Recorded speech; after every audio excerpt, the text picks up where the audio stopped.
The radio crackles just after dusk. A description moves across the channel in clipped, controlled tones. Jacket, jeans, black t-shirt. Officers believe he's heading toward his father's place. The caller waits outside a grocery store, standing near the entrance, watching. There is no panic in the voice, just urgency. A short time later, another update follows. Subject in custody. Units are told to move up to the residence for entry. An address is confirmed, 3675 East Broad Street. Sounds like any other call-out. Another street, another house, another warrant to serve.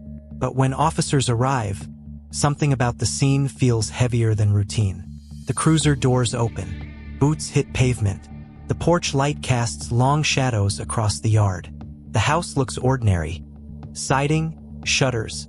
A quiet street with evening traffic humming in the distance. Yet every officer approaching knows this is no casual knock and talk. There is an arrest warrant. There is also a search warrant. And once both are in play, everything becomes deliberate. Inside the cruiser, Gerald sits with his hands cuffed behind his back. He is 64 years old. His breathing is steady but strained. He mentions back issues, bending problems, the stiffness that comes with age. The cuffs are tight. An officer adjusts his stance, guiding him carefully toward the vehicle. "We're just going to have a seat in the back," the officer says. It isn't harsh, but it isn't optional. Gerald moves slowly. Every step seems calculated.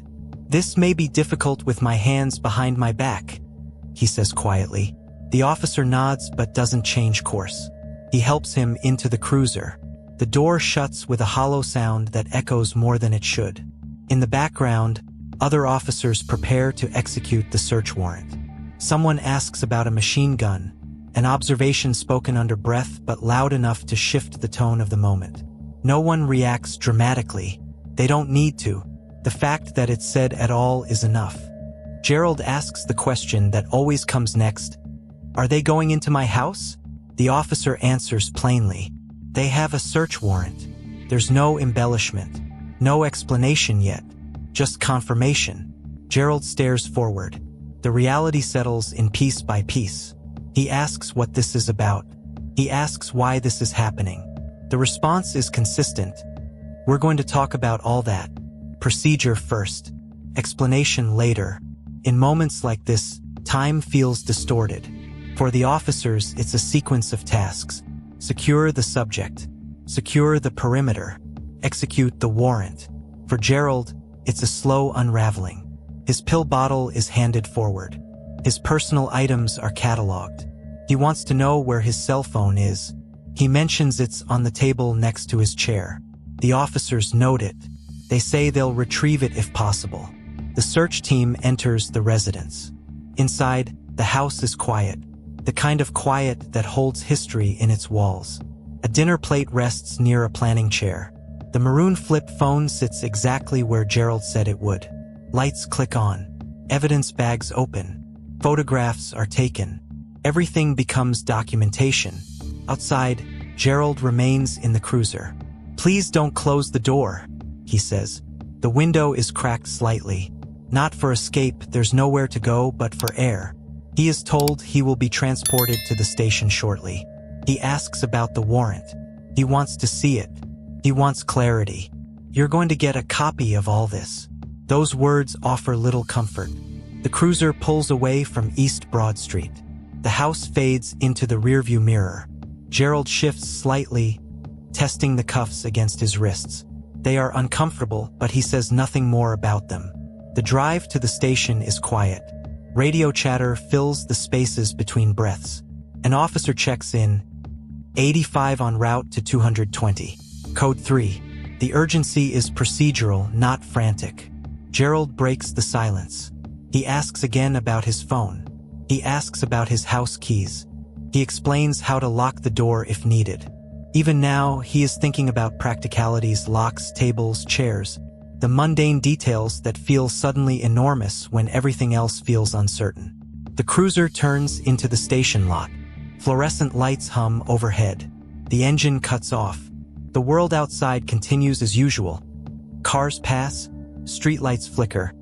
But for Gerald, the rhythm has shifted completely. "Let's get you out of those cuffs," the officer says. There's a ramp leading into the building. Gerald moves carefully, stiffly. The door opens. The air inside smells faintly of disinfectant and paperwork. An interview room is prepared. The recorder will be turned on soon. Rights will be addressed. Questions will follow. Inside the search scene back at East Broad Street, investigators move methodically. They photograph drawers. They open containers. They document firearms. Every item is logged with precision. The machine gun mentioned earlier is secured according to protocol. It is not a moment of spectacle. It is a process. Search warrants are specific. They authorize entry. They authorize seizure. They authorize documentation. They are not random invasions. They are legal instruments backed by judicial approval. But knowing that doesn't make the experience any less jarring for the person at the center of it. Back in the station, Gerald sits across from detectives. The recorder clicks on. The room is small, neutral, controlled. He is told he will receive copies of the warrants. He is told he will have an opportunity to speak. His posture is careful, almost formal. Moments like this are rarely dramatic in the way television suggests. There are no raised voices, no pounding feasts, just questions delivered evenly and responses measured in seconds and silences. Outside the interview room, officers coordinate updates. Evidence from the residence is cataloged. Items are transported. Forms are filled out. The chain of custody begins. Gerald shifts in his chair. He asks about his medication. He mentions discomfort again. An officer notes it. The practical details continue to stack up against the larger legal reality unfolding around him. The arrest warrant had already set this path in motion before the cruiser ever arrived. The search warrant expanded it. Together, they create a sequence that cannot be undone once begun. Night settles deeper over East Broad Street. The house stands quiet again, though no longer untouched. The porch light remains on. The lock has been turned. Neighbors may not yet know what happened, only that police were there and then gone. Inside the station, the interview begins in earnest. The recorder captures every word. Rights are acknowledged. Questions move from general to specific. Gerald listens carefully before responding. His tone remains steady. He asks for clarification. He requests documentation. He wants to understand the process. And that is the defining tone of this case, not chaos but procedure. No shouting, no spectacle, just a measured unfolding of legal steps. An arrest, a search, a transport, an interview.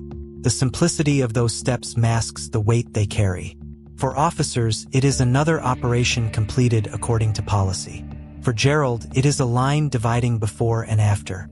The station hallway echoes as paperwork is finalized.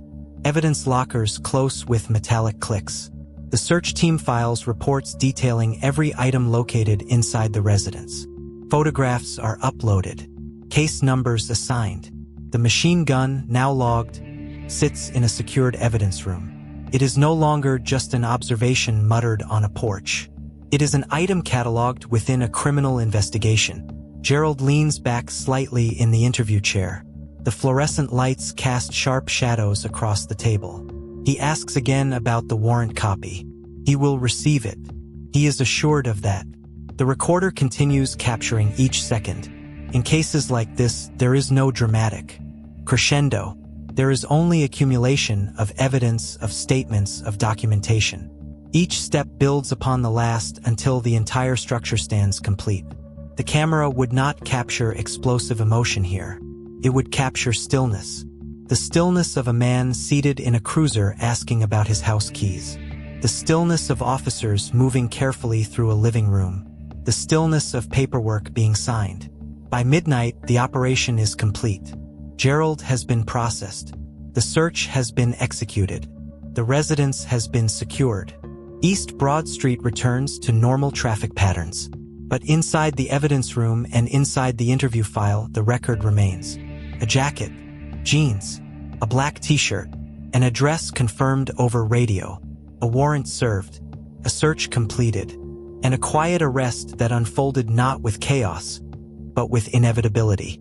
The hum of fluorescent lights fades into silence. Procedure has run its course, and whatever happens next will move from the street to the courtroom.